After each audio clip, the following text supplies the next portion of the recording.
আসসালামু আলাইকুম। বিটিভি চট্টগ্রামের সংবাদে সবাইকে স্বাগত জানাচ্ছে ইকবাল হোসেন সিদ্দিকী। প্রথমে সংবাদ শিরোনাম। প্রধান উপদেষ্টার নেতৃত্বে জাতীয় ঐক্যমত্য কমিশনের বৈঠক। ফেব্রুয়ারির প্রথমার্ধে নির্বাচনের কোনো বিকল্প নেই বললেন প্রফেসর মোহাম্মদ ইউনূস।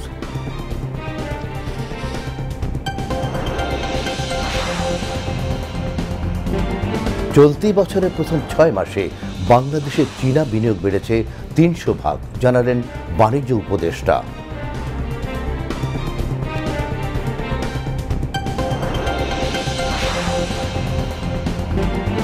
জাকসু ও হল সংসদ নির্বাচনে চলছে ভোট গণনা। নির্বাচন ও দায়িত্বে নিয়োজিত শিক্ষিকার হঠাৎ মৃত্যুতে ক্যাম্পাসে জুড়ে শোকের ছায়া।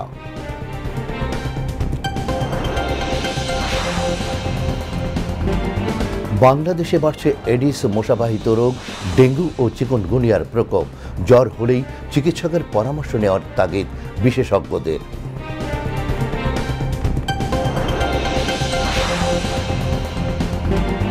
নেপালের ছাত্র বিক্ষোভে নিহতের সংখ্যা বেড়ে 34, আহত 1368 জন।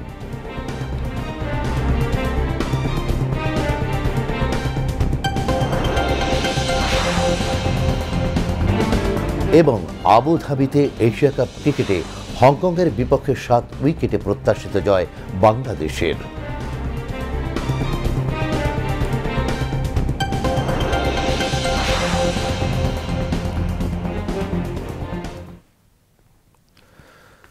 এতক্ষণ সংবাদ শিরোনাম শুনলেন, এবার বিস্তারিত।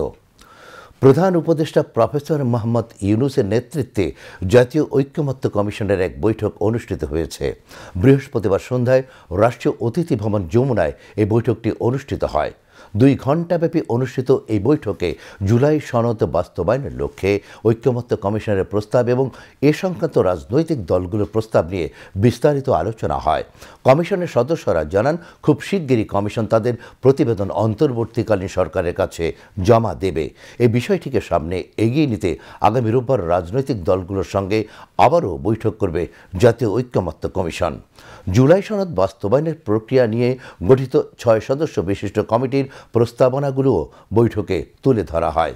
বৈঠকে প্রধান উপদেষ্টা প্রফেসর মোহাম্মদ ইউনূস বলেন, বর্তমান অন্তর্বর্তীকালীন সরকারের প্রধানতম 3টি ম্যান্ডেটের অন্যতম হচ্ছে সংস্কার।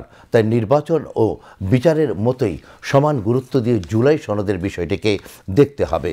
তিনি বলেন, আগামী ফেব্রুয়ারিতে অনুষ্ঠিতব্য জাতীয় নির্বাচন শুধুমাত্র একটি সাধারণ নির্বাচনই নয়, এটি হচ্ছে একটি ফাউন্ডেশনাল ইলেকশন, যার মাধ্যমে নির্ধারিত হবে আগামীর বাংলাদেশের পথরেখা। বৈঠকে কমিশনের পক্ষ থেকে ঐক্যমত্য কমিশনের সহ সভাপতি প্রফেসর আলী রিয়াজ, সদস্য বিচারপতি Mohammad Emdadul Haq, doctor Iftekharuzzaman, doctor Badiul Alam Majumdar, doctor Mohammad Ayub Mia এবং প্রধান উপদেষ্টার বিশেষ সহকারী মনির হায়দার উপস্থিত ছিলেন।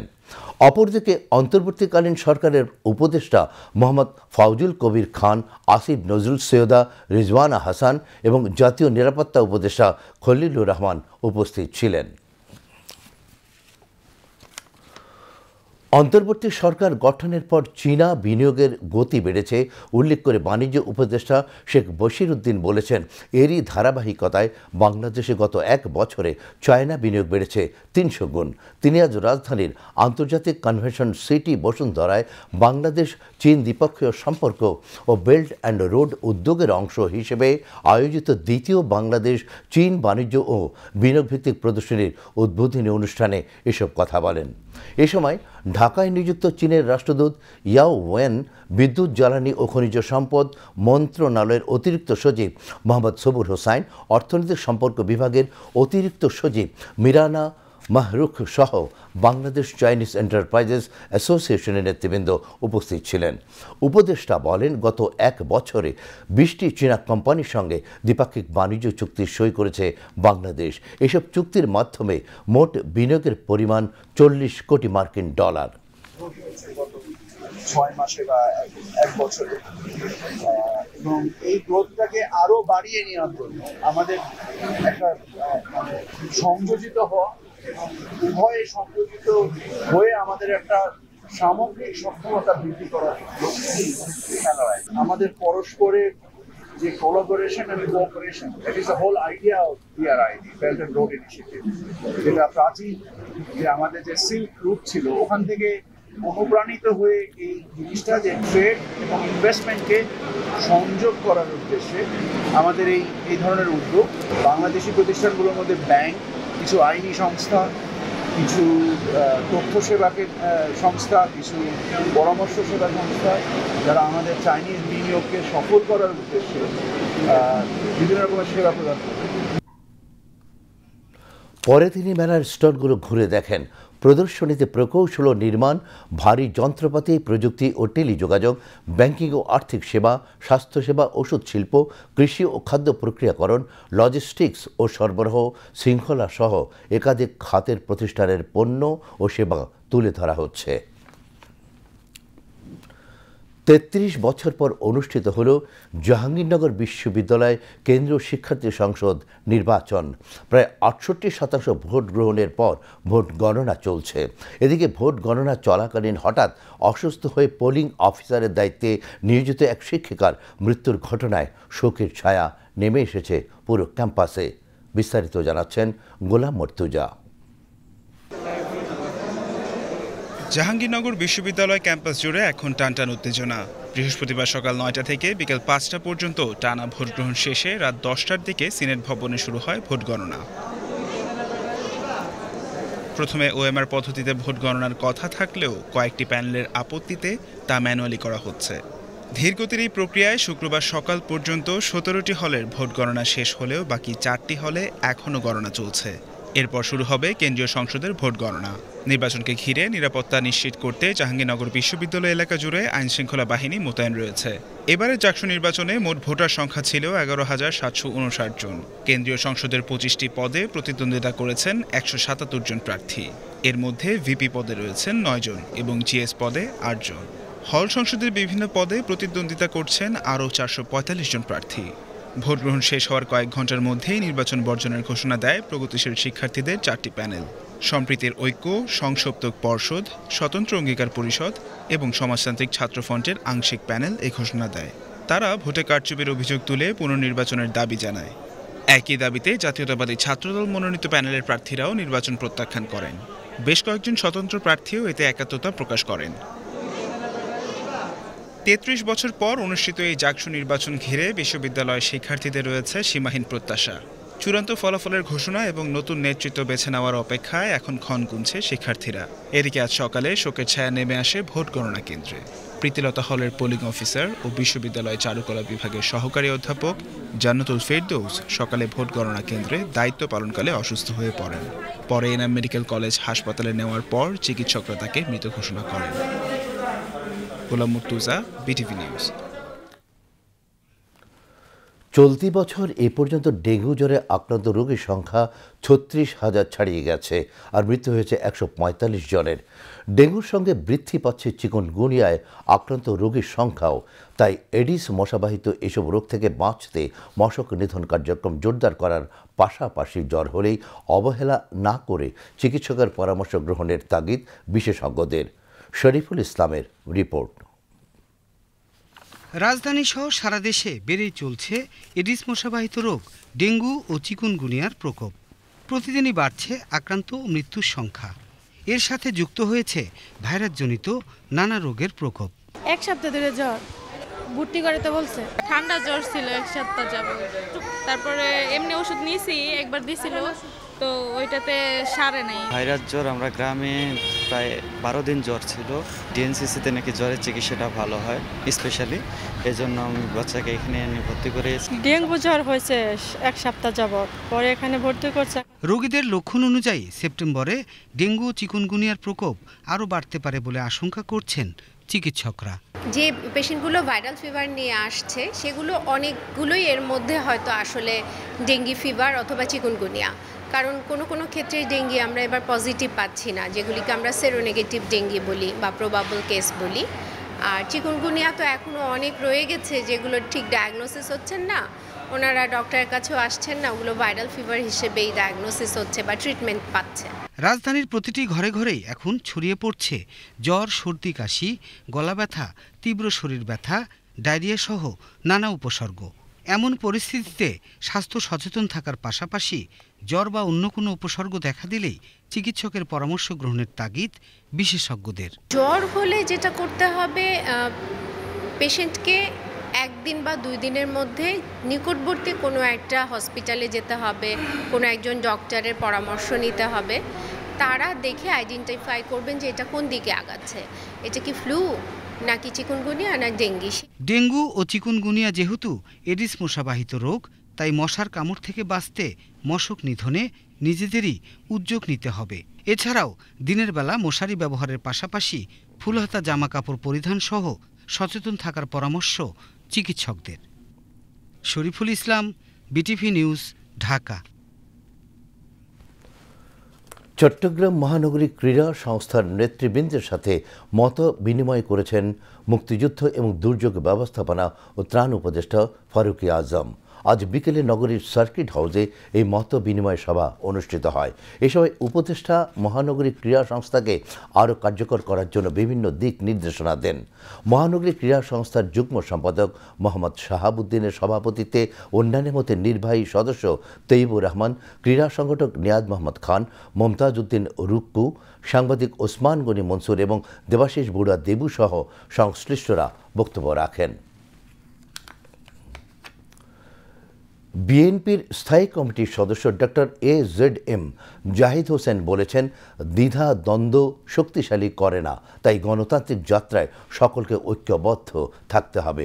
আজ সকালে রাজধানীর ডিপ্লোমা ইঞ্জিনিয়ার্স অ্যাসোসিয়েশন অব বাংলাদেশের নবনির্বাচিত আহ্বায়ক কমিটির সদস্যদের নিয়ে বিএনপির প্রতিষ্ঠাতা জিয়াউর রহমানের সমাধিতে শ্রদ্ধা নিবেদন শেষে তিনি একথা বলেন।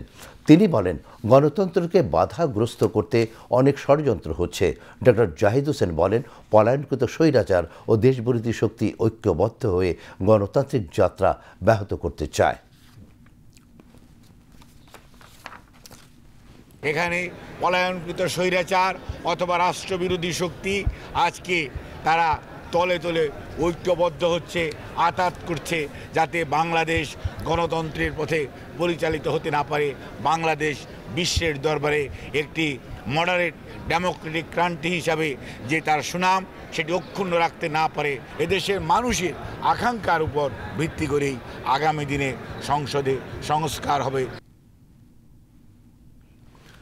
এবার আন্তর্জাতিক সংবাদ।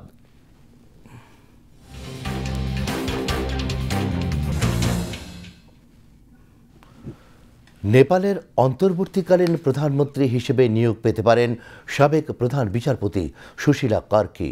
এক সাংবিধানিক বিশেষজ্ঞ রয়টার্সকে এর তথ্য জানিয়েছেন। এদিকে বিক্ষোভে নিহতের সংখ্যা বেড়ে 34 জনে দাঁড়িয়েছে আর আহত 1368 জন।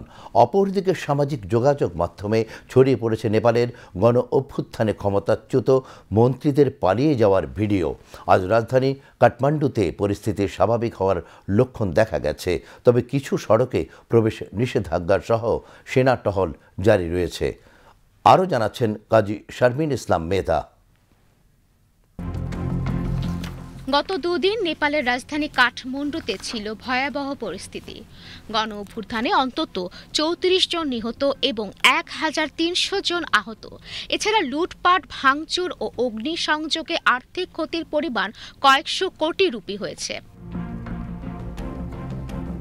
আজ রাজধানী কাঠমান্ডুর পরিস্থিতি স্বাভাবিক হওয়ার লক্ষণ দেখা গেছে। দোকানপাট খুলতে শুরু করেছে এবং সড়কে কিছু গাড়ি চলছে, তবে কিছু সড়কে এখনো প্রবেশ নিষেধাজ্ঞা থাকলেও সেনা টহল জারি রয়েছে। এদিকে নেপালের অন্তর্বর্তীকালীন প্রধানমন্ত্রী হিসেবে নিয়োগ পেতে পারেন সাবেক বিচারপতি সুশীলা কার্কি, এমনটাই রয়টার্সকে জানিয়েছেন নেপালের একজন সাংবিধানিক বিশেষজ্ঞ। তিনি জানান, প্রেসিডেন্ট রামচন্দ্র পাউডেল এবং সেনাপ্রধান অশোক সিকদেলের সঙ্গে বসে সিদ্ধান্ত নেওয়া হয়েছে। বিক্ষোভকারীরা সুশীলা কার্কিকে দায়িত্বে দেখতে চায় বলে জানান তিনি। গতকাল সামাজিক যোগাযোগ মাধ্যমে ভাইরাল হয় নেপালে ক্ষমতাচ্যুতদের হেলিকপ্টারে পালিয়ে যাওয়ার ভিডিও। এতে দেখা যায় নেপালের সেনাবাহিনী হেলিকপ্টারে দড়ি দিয়ে ঝুলিয়ে ক্ষমতাচ্যুত মন্ত্রীদের উদ্ধার করে। কাজী শারমিন ইসলাম মেধা, বিটিভি নিউজ ডেস্ক। ফিলিস্তিনের অবরুদ্ধ গাজায় ইসরায়েলি বর্বরতা চলছেই। ইসরায়েলি বোমা বর্ষণের পাশাপাশি দুর্ভিক্ষ ও অনাহারে প্রতিদিনই বাড়ছে প্রাণহানি। গত 24 ঘন্টায় ইসরায়েলি হামলায় 72 জন নিহত হয়েছে।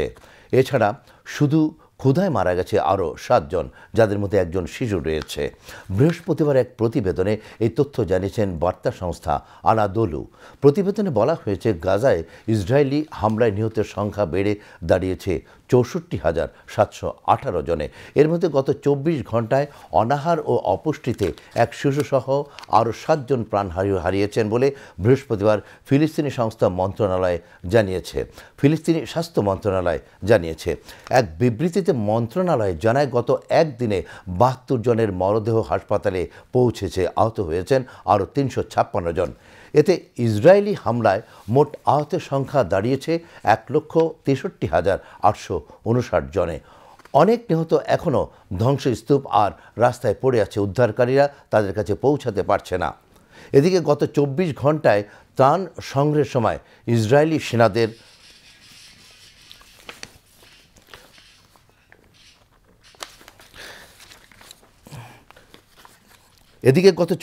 ত্রাণ সংগ্রহের সময় ইসরায়েলি সেনাদের গুলিতে আরও 9 ফিলিস্তিনি নিহত এবং অন্তত 87 জন আহত হয়েছেন।